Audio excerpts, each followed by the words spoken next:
علامہ صاحب یہ ارشاد فرمائیے کہ کیا علم علماء ظاہر سے سیکھنا چاہیے یا ان لوگوں سے سیکھنا چاہیے جن کو علم لدنی حاصل ہوتا ہے؟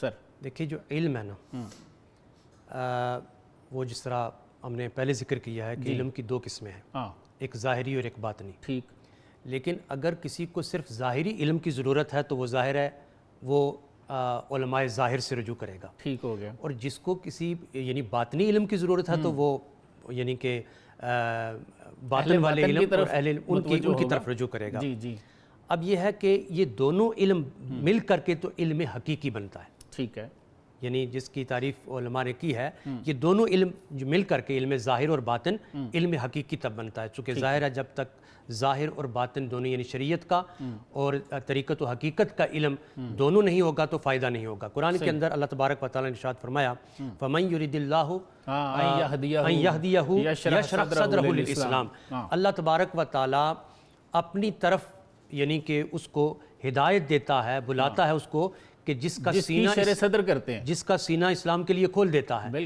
یا اس کے سینے کے اندر اسلام اللہ اپنا نور داخل کر دیتا ہے، تو شرح صدر جن کی ہوتی ہے وہ علم باطن کا مرکز وہی ہوتے ہیں، وہی ہدایت یافتہ ہوتے ہیں۔ اب اس میں ایک بات بتاؤں کہ علم چاہے ظاہر ہو یا باطن ہو، میں ایک اختصار کے ساتھ مولا علی کرم اللہ وجہ الکریم ان کا ایک قول ہے جو ہماری حدیث کی کتب کے اندر کنز العمال کے اندر بھی ہے کہ کسی نے سوال کیا مولا کائنات سے کہ علم ہے کیا ہے، تو آپ نے فرمایا کہ اے طالب علم اگر تو یہ پوچھنا ہی چاہتا ہے کہ علم کیا ہے تو میں علم کو ایک وجود کے طور پہ آپ کے سامنے رکھنا چاہتا ہوں، آپ سمجھ لیں گے۔ فرمایا کہ علم کا جو سر ہے وہ آپ نے فرمایا کہ جو علم کا سر ہے وہ فرمایا کہ فہم و فراست ہے۔ ٹھیک ہے، پھر اسی طریقے سے فرمایا کہ علم کی جو زبان ہے وہ صداقت ہے۔ پھر اسی طریقے سے آپ نے فرمایا کہ جو علم کے پاؤں ہیں وہ صلحاء اور اولیاء اللہ کی طرف چل کر کے حاصل کرنا جو ہے وہ علم کے پاؤں ہیں۔ مطلب اس طریقے سے آپ نے پورا، اور علم کے جو ہاتھ ہیں آپ نے فرمایا رحمت و شفقت ہے۔ سبحان اللہ۔ تو جب تک یہ ساری چیزیں انسان کے اندر نہیں آئیں گی علم نفع نہیں دے گا۔ علم کی زبان جو ہے وہ اس کے اندر جب تک انسان جھوٹ سے پرہیز نہیں کرے گا، صدق اور صداقت سے کام نہیں لے گا، علم کے کان جو ہیں وہ فہم و فراست کے حوالے سے نہیں ہوگا تو وہ علم کا صحیح طریقے سے حاصل نہیں کر پائے گا۔ تو اسی طریقے سے ہم چونکہ ان اولیاء ان صلحاء کی طرف رجوع کریں کہ جو علم لدنی سے اللہ تبارک و تعالیٰ نے جن کو نواز رکھا ہے، ظاہر ہے ان کے پاس بیٹھیں گے تو صحیح طریقے سے علم کا فائدہ حاصل ہوگا ہمیں۔ اور جب تک ہم علم معرفت جو ہے اس کو حاصل نہیں کر پاتے تو علم ظاہر کی کوئی حیثیت نہیں ہے۔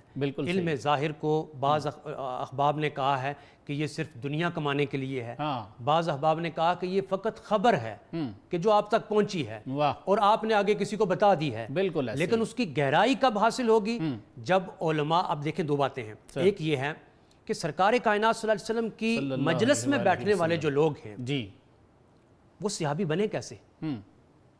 کیا علم حاصل کرنے سے بنے ہیں؟ نہیں، سبحان اللہ، زیارت سے۔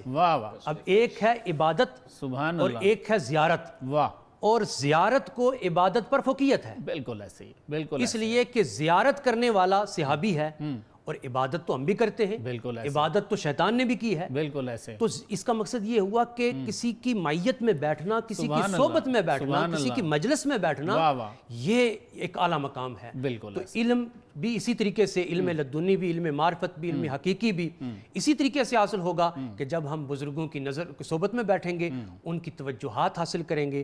جب ان کی توجہات حاصل کریں گے تو اللہ تبارک و تعالیٰ اپنے معرفت کا نور ہمارے سینوں کے اندر داخل فرما دے گا۔ سبحان اللہ، سبحان اللہ۔